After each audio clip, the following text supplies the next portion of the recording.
Hey everyone, welcome back to the show.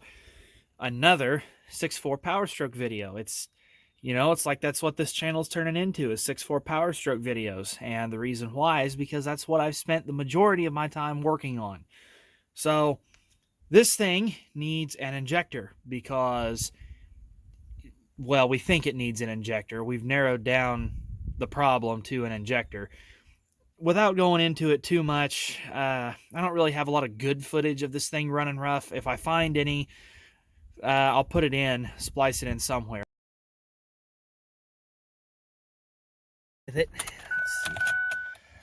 I'll even run the glow plugs. That's how considerate I am.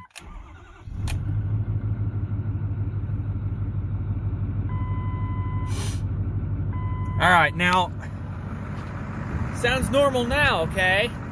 But, you want to watch what happens when I put it in gear?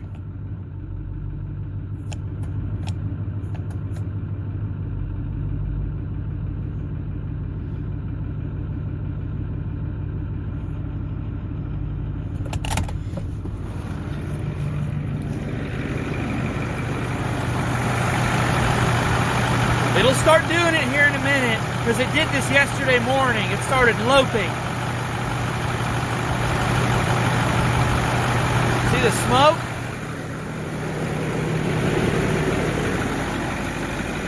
That's not good.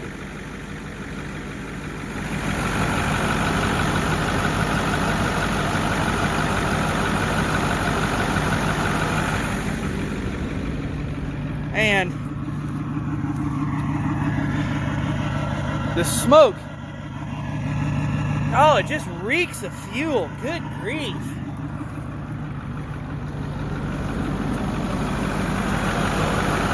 So, okay, well, now that I got the camera out, it's not going to do it. But I promise you, something was not right, and it was wanting to skip. There it is.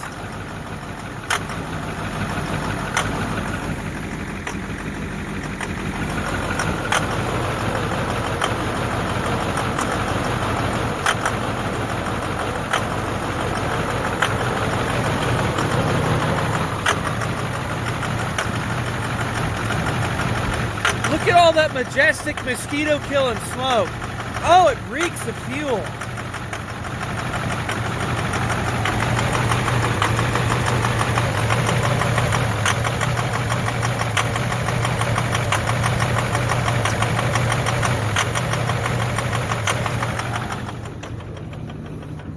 Ugh.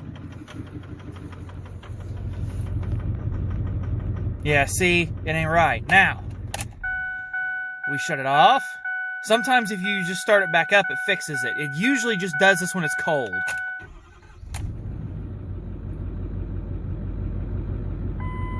It's still a little shaky, but... And I don't know what the problem is. This has been going on for about a month now.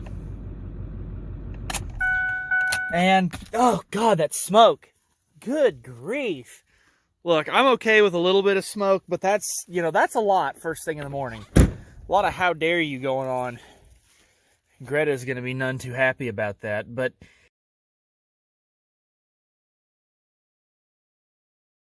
this thing is running rough. Basically, it sounds like a 6-liter Powerstroke, and those things always sound rough, even when they're running correctly. And that's what this thing sounds like. It's loping real bad. It's smoking to beat all hell. And it just, we just think it's an injector. We think it's pouring too much fuel in, and it's not running right, and it's just all screwed up. So, to replace the injector, that means we got to access the valve cover on the passenger side. Again, I've only done that about 8 times this year. And then once we get all that off, I'll pop the injector out, put a new one in, and hopefully that fixes the problem, because we really need this pickup. So, yeah, that's going on. I've already got antifreeze draining out because I'm tired of just putting it in a bucket and then buying new. That's just dumb. So I'm actually going to try and save some money putting it in jugs.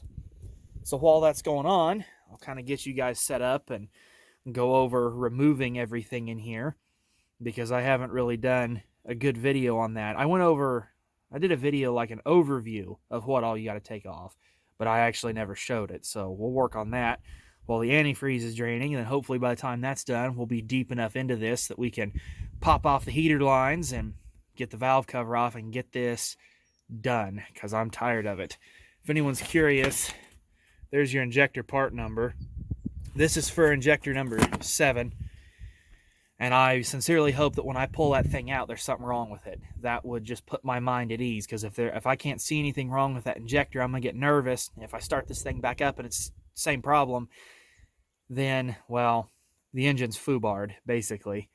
I can't think of what else it'd be. So, without further ado, we'll just go ahead and start getting stuff off of here and see if we can get this taken care of today, because this is about the only calm day I'm going to have for quite a while. Nice and cold too, so everything, all the metal and stuff should have shrunk a little bit. Hopefully that'll make it easier to pop this stuff out, but we'll see.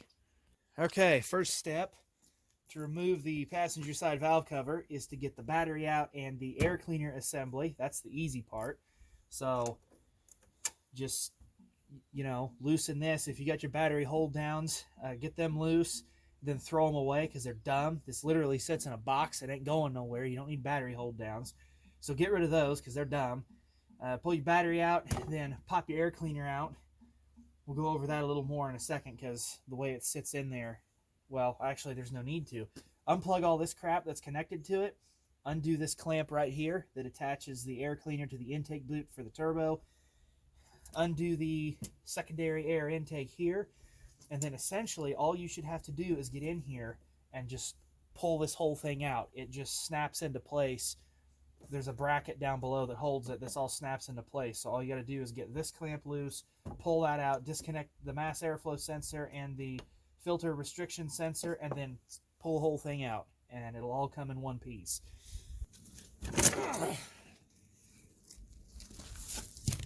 Boy, I tell you, them batteries don't get no lighter. Let's see, that just snaps off. I mean, be a little careful. You don't want to break all this stuff. Mass airflow sensor, that snaps onto the side of that housing. And while you're here, if you want, you can go ahead and disconnect the air conditioning pressure sensor. I think that's for the low side of the air conditioning system. If that's not plugged in, your air conditioning won't run because your compressor won't kick in. To get your secondary air intake off, there's a little clip that holds it on there. Pull it up, pull it out, and pull it out. Easy. And then to get clamp loose, you can use a screwdriver, or if you're a pro gamer like I am, you can use a socket and a ratchet, because that's just a lot better for everyone involved. Once all that's loose,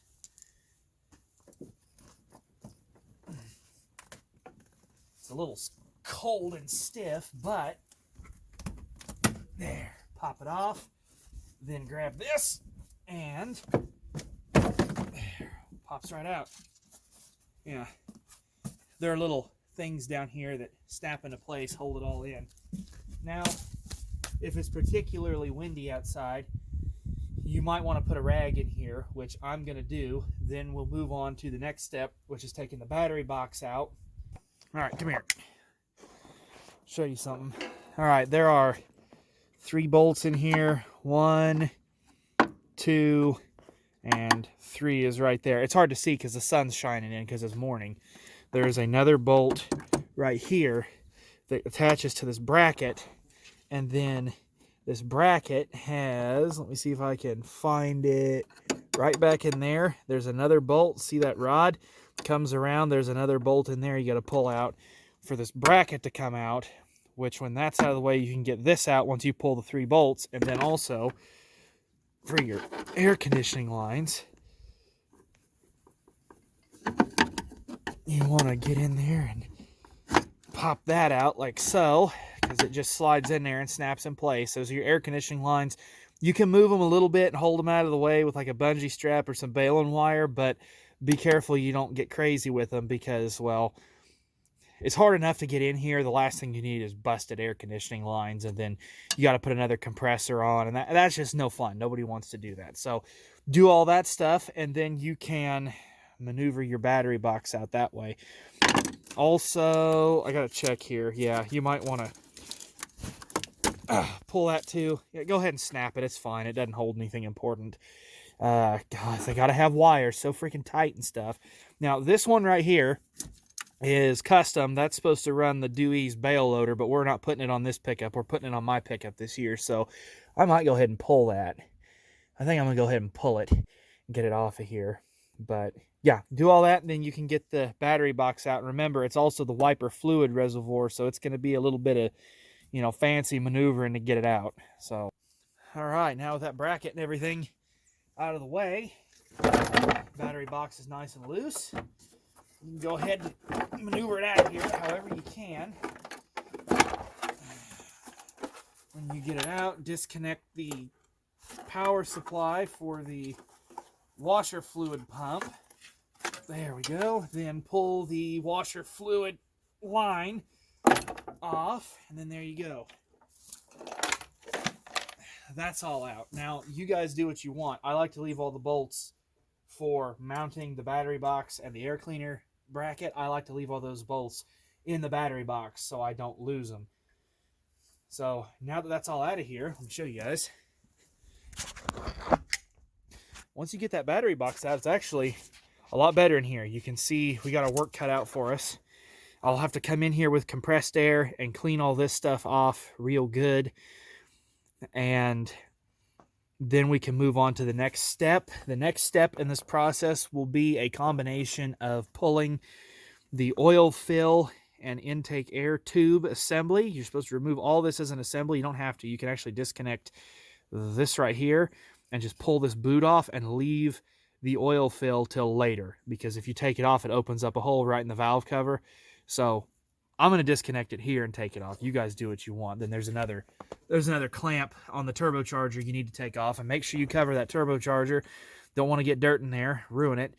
And then we'll also disconnect the PCM here. It's kind of tricky. We'll go over that. And like we'll disconnect that, and then I'll get my bungee cord set up and get all these wires and hoses and stuff held out of the way so that we can continue getting more things apart. Because, oh yes, there's more to take apart in here. Because why would you make it easy? It's never easy. All the way back in there, ladies and gentlemen, if I can get the camera focused right, all the way back in there under this valve cover, that's where that injector's at. It's going to be such a pain to get off. So looking forward to it. All right. So, fun time was had by all. This stuff is held out of the way enough. I just need it away enough that I can get in here without hitting it all the time. I have pulled powertrain control module plug off. I have disconnected whatever the flip that is. I busted the, well, it's over here. Let me pull it out. I'll show you. All right, so there's this little red tab here you're supposed to pull out and then press that to pull it apart. Well, this was really stiff, so I broke that off, but I got it pulled out anyway. Just stuck a screwdriver in the side there and pried it out. It was really stiff, but I got it out, pulled this apart, pulled the powertrain control module. Either is it the PCM or the ECM that this is?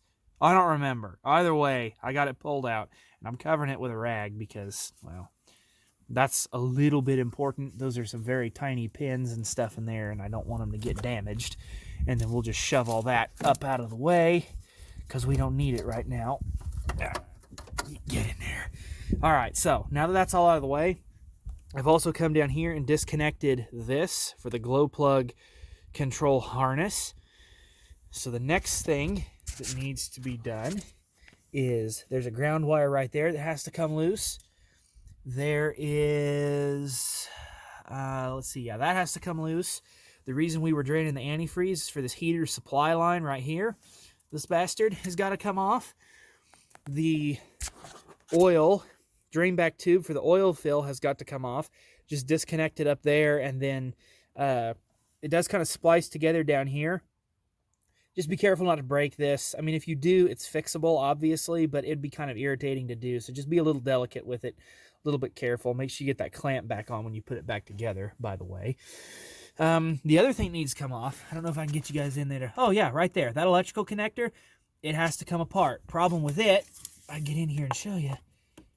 You can kind of see it's got that red tab on top. I can't point to it and hold stuff at the same time. But it's got that red tab on top. It's just like this one here. That tab slides back, then you press on this, pull it apart. It's not awful to get apart if that tab will slide. Sometimes it's real stiff, so you just kind of have to work at it. And then putting it back together is a little bit harder because that one side likes to drop back behind the motor, so just be cognizant of that. Then with all that disconnected and taken apart, we'll have to... What else?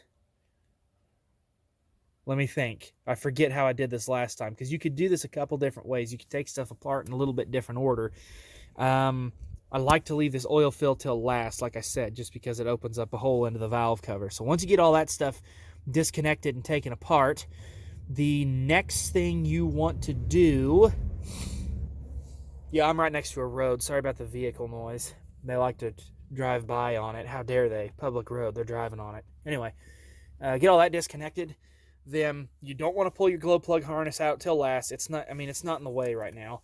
You'll have to loosen the transmission dipstick tube and stuff. I'm getting ahead of myself. The next thing you need to do after you get all the wires disconnected is, and this is optional, you don't have to, but what I like to do, because the glow plug control box has to come off, and all the wires and stuff back there have to come off and come loose, and then this whole shield system here, I like to get it apart, take all these wires in here, fold them back that way, and hold them with a couple of bungee cords or rubber straps so they're out of the way. It's not necessary, but it does make it a little bit easier to get in here and get stuff off because you don't have to worry about that being in the way.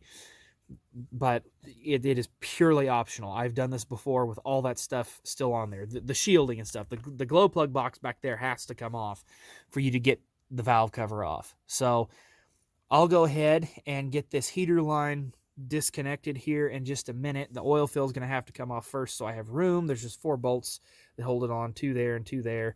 Get the transmission dipstick tube loose and get all this stuff secured out of the way. Now, before I forget, on these right here, this little lever, you're supposed to be able to pull it that way, and it pops these sliders out, and that's what locks this into place. On the other side, I don't know if you guys noticed or not, but this little handle's broken because this is a stupid system. So if you just plug this in and you just knock those sliders in a little bit, but you leave enough sticking out you can get a hold of with pliers, the next time you need to take this apart, you can come in with your pliers and grab the damn things and pull them out, and then that'll make that come loose, and you can pull it off. And it's right here. You can access this even with the air cleaner on, so if it starts to get loose, just, check it every once in a while, make sure it's still firm on there. That's if you break this handle. If not, just, use a combination of pushing on the handle and pulling on the sliders to help work everything loose to get this off without damaging it, because who wants to buy a $1,000 wiring harness for this engine, right? And you can get them.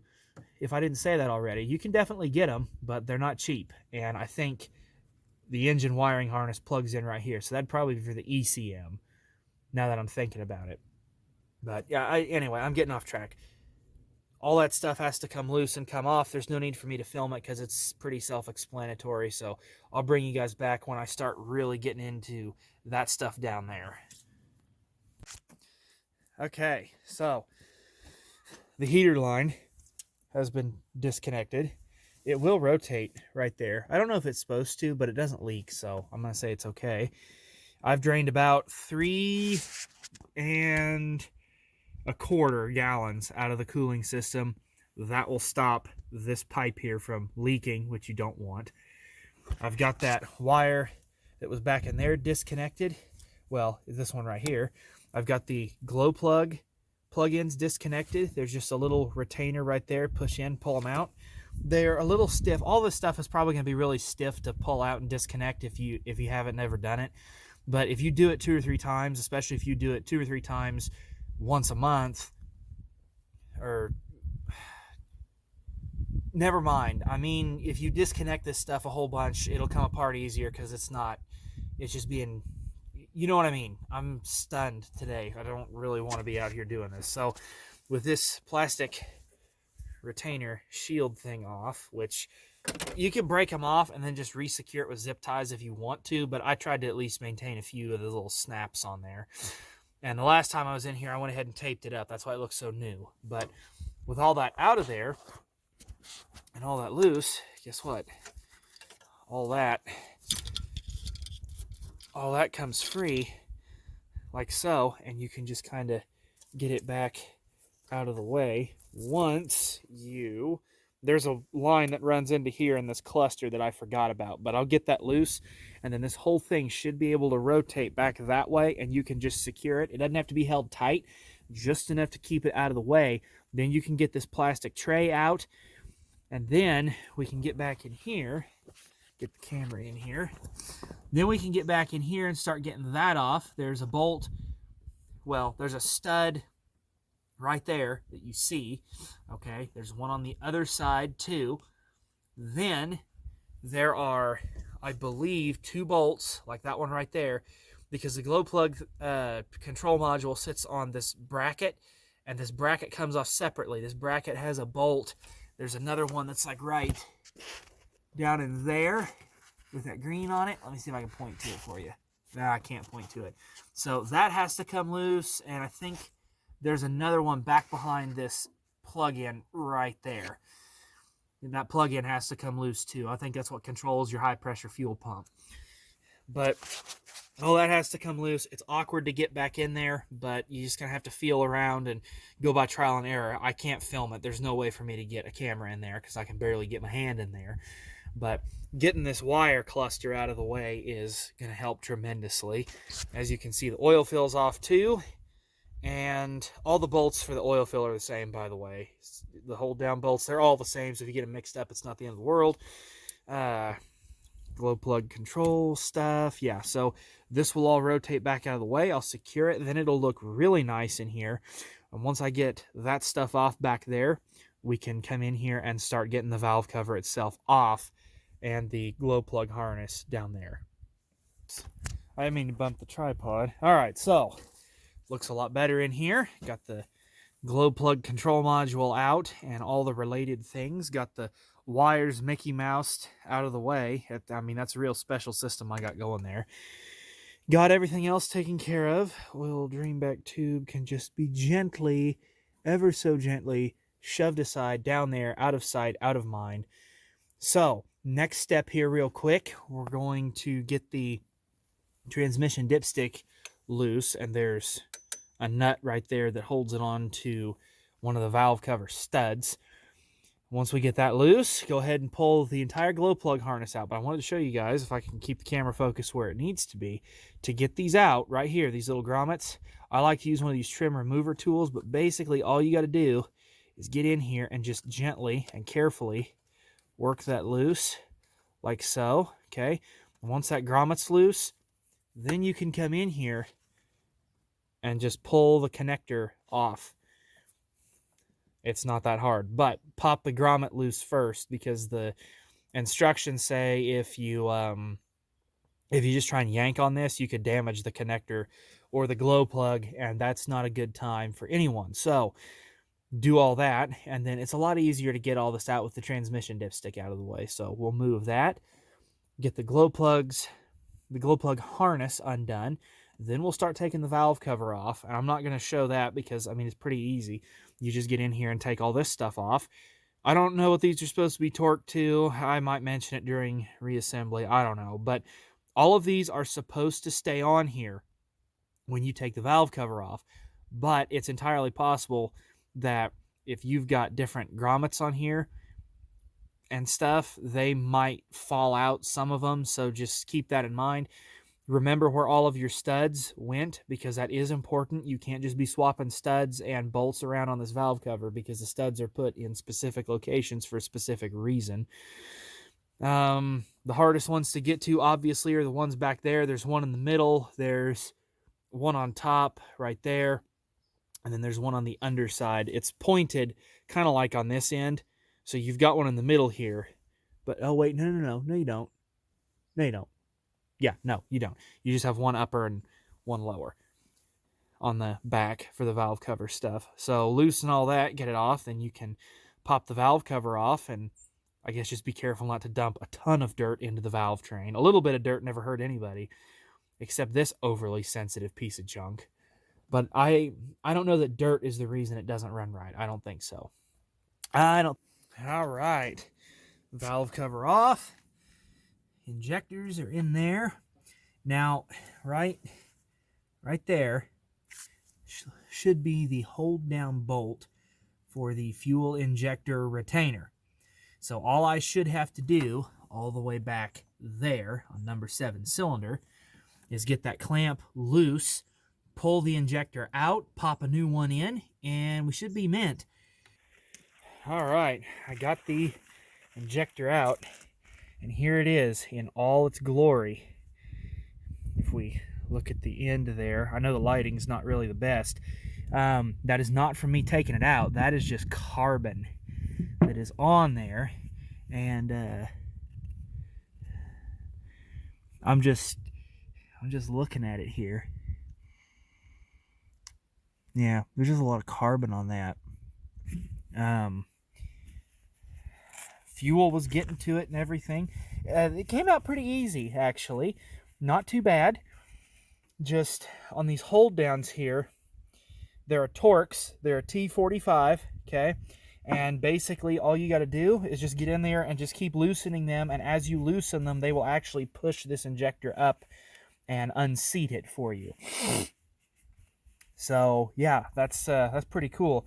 We'll take a closer look at that a bit later, but I'm pretty sure all that carbon on there is part of the reason, and it's like a scale, you know? This is why you should run some of that damn cleaner through your engine from time to time. Yeah, that's kind of filthy. So what I'll go ahead and do now, since I don't like to leave that combustion chamber open, is I'll put the new injector in, and hopefully everything will be okay with it. I'm going to consult the instructions a little bit, but yeah, if it was one of these up here, it'd be a lot easier to get out, obviously, but honestly, not too bad. Back there could be worse. I'm more concerned about getting the new one in because I don't want to shove a bunch of crap down in the combustion chamber, but if I do, I do. You know, I'm kind of working like a blind man here. Can't do much about it. I can kind of, well, I don't know if I can get you guys in there where you can see it or not, if the camera will focus a little bit. Yeah. There's the hole right there where that shiny little ring is at. There's the hole that goes right to the combustion chamber. So I don't know if the piston's cracked or not. There's no way I'm going to be able to tell on camera. But we'll go ahead and get the new injector thrown in because I don't want to leave that open all the time. By the way, there's your part number. I'll put it in the description too. But there's your part number for your injector. You got to be careful because core must be returned in original packaging, so we'll just be a little bit careful with it. But the new injector comes with the tube, and I believe it comes with the gaskets and everything already on it. So I'm going to go ahead and get this out, get it installed, and then I'll probably throw the valve cover back on and go eat lunch. I just wanted to show you guys, that's the tip on the new injector. It's a lot cleaner, so hopefully, and I mean very hopefully, the old injector was the problem with this pickup. That'd just tickle me. So I'm gonna go ahead and get this thrown in, and it says right there, reman. So I've already lubricated this O-ring with oil. I'm gonna go ahead and get thrown in now and get everything tightened down, hooked up, and then I'll go eat lunch. All right, and there we go. New fuel injector in number 7. Whether or not I screwed it up remains to be seen. Hopefully I didn't. I'll just go ahead and, well, I doubt this thing holds in there, but go ahead and plug it in. Yeah, it's going to need another zip tie. All these have zip ties on, so I'll get another zip tie and throw on there just to hold that damn connector in place, and we should be good to go there. It was kind of irritating to get everything in there. The trick, I'll kind of point it out on this one here because it's easier to see. When you put the injector back in, you have to get it started in the hole, then get your hold down clamp, which is hard to see on this one because none of this is clean. But then you have to put the clamp on and then shove the injector in. Like, you don't have to pull the injector all the way out, but you kind of have to pick it up, put the clamp on, and then put everything in, tighten it. It says, the instructions say to tighten this one to 18 pound-inches. Then put the fuel tubes on, firm them up to about 18 pound-inches. Then tighten the clamp down to 28 pound-feet, and then tighten these down to 106 pound-inches. Then mark with a permanent marker the alignment of one flat on this nut, then turn it over once and like turn this, like if it was this flat that I had marked, I'd turn it over so that the next flat was in this position. That's equal to 60 degrees, and that's what they tell you to do to snug everything down. But let me tell you something, I'm pretty sure I got everything snugged down. I don't think it's going to go nowhere. I'm afraid to tighten it anymore, or I'm going to break it, because I don't have a crow's foot wrench, which you would need to get your torque settings and everything, and I don't have that. So I'm just kind of going by feel, and I feel that that's good enough. I don't want to risk any damage to the brand new injector or anything. So yeah, everything seems to be in good shape. Nothing is. I'm going to use the camera to help me see as well, but nothing's hitting on the valves, or not the valves, but the rocker arms. Nothing's hitting there. Nothing's rubbing where it shouldn't be. If it is, we'll find out pretty quick. You know, shouldn't be though. Just thought I'd show you guys real quick. The turbo's still looking mint, so I'm just pleased as punch at that. Where did I put the damn intake thing? Back here. Well, I thought I put it back here. Oh no, it's on the front. Yeah, I just wanted to show you guys the turbo, because that's still mint, which is good. Even though, I don't know if you guys can see in there very well, there's a good film of oil. And I don't know what the deal is with that, but, you know, who cares? I don't really know what's going on with this damn thing anymore. I really don't, but what I do know is that last time I put this together, I completely forgot to tighten that clamp. And that was not a good time. Like, we didn't take off and go do a bunch of stuff with it or anything. Like, I did remember to tighten it before I started driving it around, but I almost forgot to tighten that clamp. There, we're tight there. And that would have been bad. So, just friendly reminder, don't do that. Also, friendly reminder, in the turbocharger video, I left a rag in here because I'm a dumbass, and don't do that either. My solid advice to you. This is free advice. You guys better be taking it. The closer I get to being done with this project, the happier I am and the more focused I am. I know through most of this video I haven't been, you know, the most focused or anything. I am going to put a reg in there just so I can stay in the habit of doing that. But, yeah, I know I haven't been super focused or on point or anything. Some days it's just like that, you know. Some days I'm really in the mood to film something, and I know exactly what I'm going to say, how I'm going to say it. And then other days I turn the camera on and I forget everything I've ever learned. It just happens. So that looks a lot better now.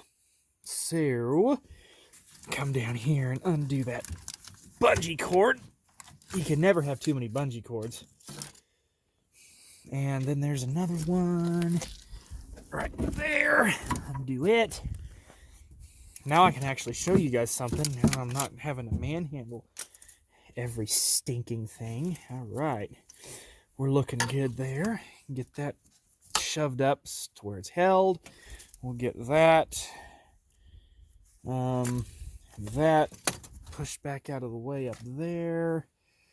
Vacuum lines are still intact. Bungee cord does not need to be in there. How's the belt on this? Oh, I don't know if you guys can tell.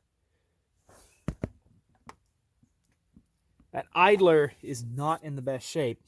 So I'll tell you guys a little... No, I won't. I won't tell you a little story. This video is long enough. I don't need to go off on tangents. Let's not start screwing up now. I'm on a roll. All right. I think with all that in here, with all that tightened down, I think we're ready to go ahead and drop the battery box back in and the air cleaner bracket. Get this thing finished up, because I don't know about you guys won't believe what was underneath the battery box. Ground cable. Is it supposed to go that way? Nah, it comes through here. That way we got more slack. Yeah, it was the ground cable, but you don't need that. It's not really that important. Now we just have to get the air conditioning lines there, line back up. Get that set.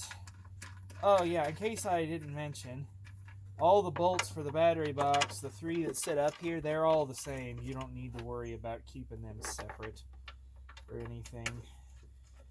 Well, I guess all 4 of them are the same. There's a 4th one that goes over here for the air cleaner bracket, but who cares about that, right? No such thing as overkill. That way we can do that. You know, I want to like this thing. I really do. I want to like it. I want to brag about it. I want to be able to tell people that, you know, once you get the issues worked out of it, it's actually really good. I want to be able to tell people that. I don't like telling people that this thing sucks, because there's several of them out there still, and for some reason people keep using them, and I'm like, don't buy them. I'm doing my best to give everybody the knowledge they need about these so that they never, ever buy one. My gosh, could they have made more long-winded bolts? They could have, but thankfully they didn't. Alright. Next step, air cleaner bracket, which you guys can't see any of that. So air cleaner bracket, air cleaner assembly, hook everything back up, move on to the next step. Alright, air cleaner assembly time. Let's go ahead and get that in. Don't forget your rag. That.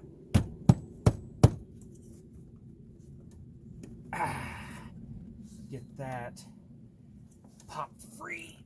Oh, come on now. Looks like it needed a little more loose on that clamp. There we go. Air cleaner assembly in. Just got to tighten this clamp. I cannot stress enough, do not forget your rags. Good. Mass airflow sensor. Good.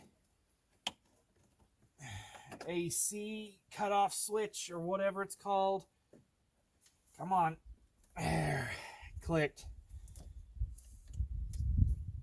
Air restrictor in. Boom. Now, secondary air intake. I did it backwards. There we go. Now we just shove that back behind there. Set that up there. Clip. Good. Now for the battery, and we move on to the next step. All right, now that we got everything in here connected and tight, we got the battery on the driver's side hooked up, connected, and tight. So the next step, put the coolant back in the system, and then what we have to do is come into here. Oh, thank goodness it didn't lock. I'm always afraid it'll do that when I disconnect the batteries, but we get to plug in right there with the big scanner, and we have to clear the injector adapter tables. Well, we don't, I do. The reason they said to do that is because then, you know, with a new injector, especially with one new injector and 7 old injectors, it's important for the engine to relearn, you know, the ignition pattern or whatever. I don't know. That's just what I read online. The forums recommended that I do that. Honestly, I don't know that this is even going to fix it. So, you know, clearing the injector tables may not help at all. But then again, you never know. I'm going to hope for the best and prepare for the worst. But for right now, I'll just dump the coolant in and clear those, and then I'll bring you guys back on startup, because I don't think you need to watch me pour antifreeze into an engine. That's not very interesting. And I don't think you need to watch me use the scanner and clear the codes, because that's, I mean, you know, if you guys want to see a video about the scanner and stuff, I guess I can make one, but I'm not I'm not quite a professional with it. I'm still learning a little bit. But I will do all that. I'll bring you guys back when it is time for startup, or if anything interesting happens when I'm clearing codes. All right. I've checked everything out, cleared all the necessary codes and tables. So let's glow plugs, and then we'll see. Moment of truth. I'm taking bets right now. I don't think this is going to fix it. I really don't have that much faith. Are we ready?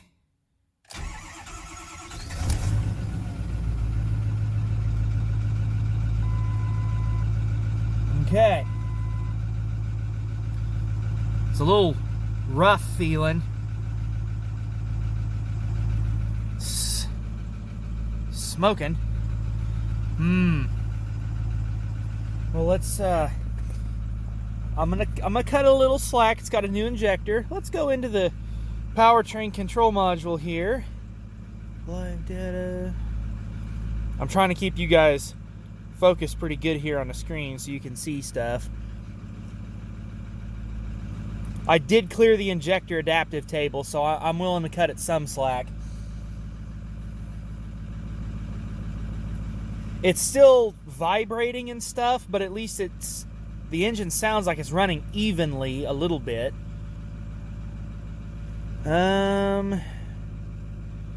Let's take a look here.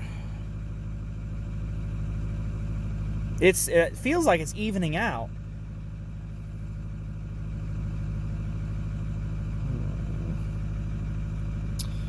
Now, what we really want to look for is cylinder 7. No misfires.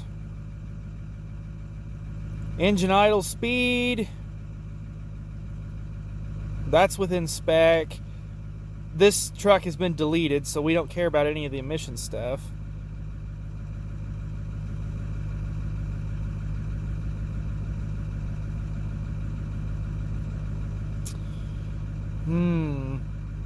This is in degrees Fahrenheit. I know it says Celsius, but I set it to Fahrenheit. So oil temperature's okay.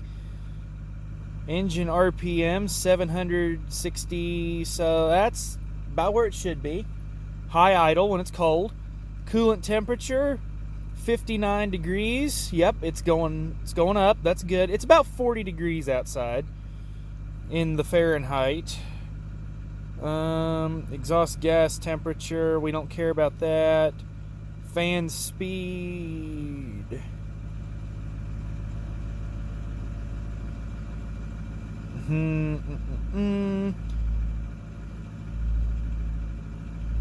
Fuel rail pressure. That's a little low, but it's, it's around where it should be. I think the injectors and stuff are just learning they're just figuring out the timing and the adjustments they need to make. Plus the engine's cold, so I'm willing to cut it some slack. It's still smoking, but it's not bad so far. I'll go out and smell the smoke here in a minute, see if it still smells like fuel. There, it's starting to kick up. High idle.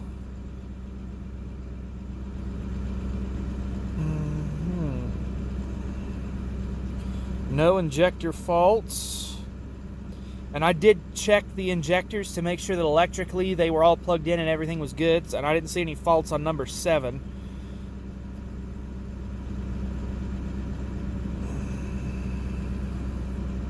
Now, net engine torque, that's about where it should be. Alright, short-term fuel trim. Here's the deal. With cylinder 7, short-term fuel trim was way different than everything else. And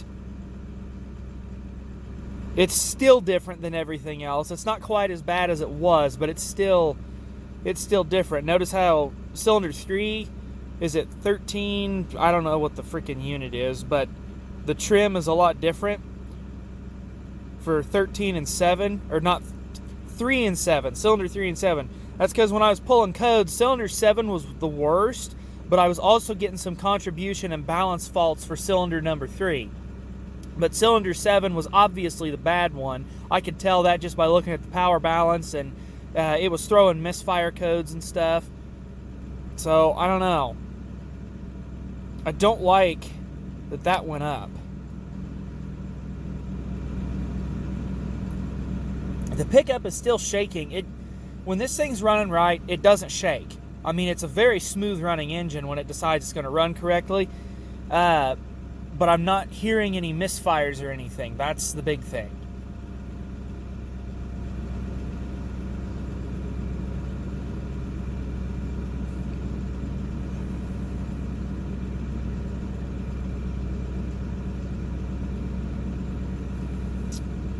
No misfires.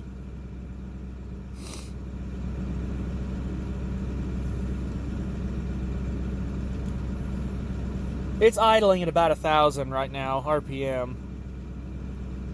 I mean, there's no issues here. So let's go out and take a look at that smoke.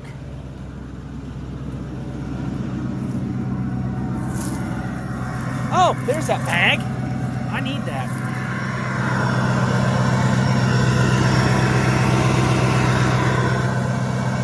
It doesn't smell bad. It used to just reek of fuel. Now it just smells like regular exhaust when the engine's cold.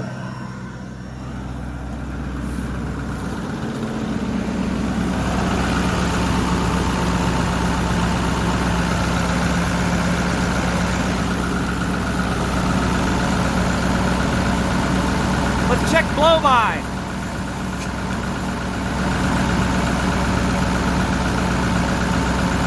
Yeah, it's got some blow-by, but I knew that. That's not good. But can't do anything about that. Now, leaks. No leaks.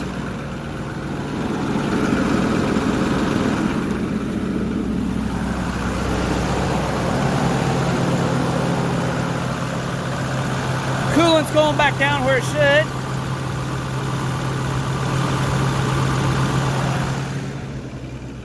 Yeah, it's a little shaky yet, but I need that bag. It's kind of important for that injector. Let's go ahead.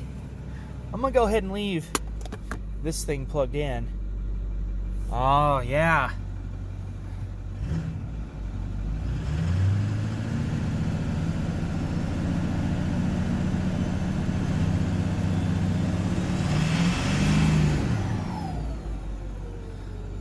All right, I'm gonna go ahead and get a couple more things picked up. We're gonna go ahead and take this for a drive and we'll see how it does. It's just a short drive. It's only a couple miles from this place to the house, so we'll go ahead and check all that out and see how it does. All right, test drive. Make sure no one's coming.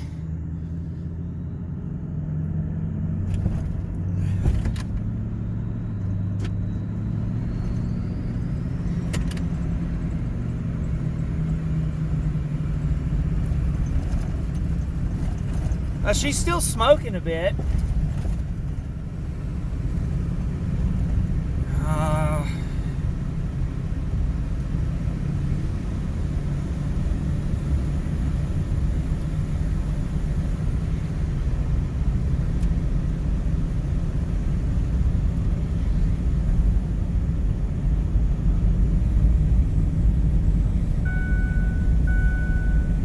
Doesn't seem to want to shift like it should.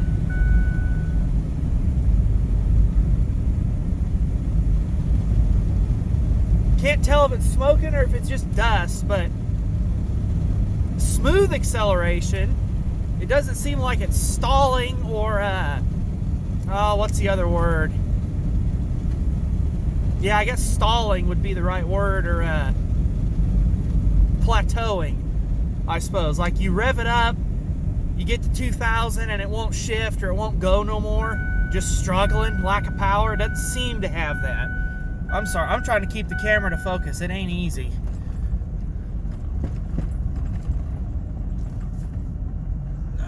Brakes still work.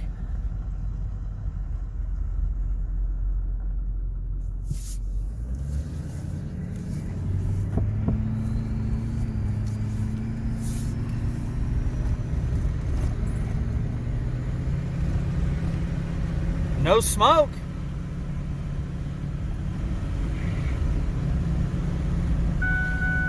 Yeah, my seatbelt's not on. I don't freaking care. There we go. There she moves. Heck yeah, she's still got the power.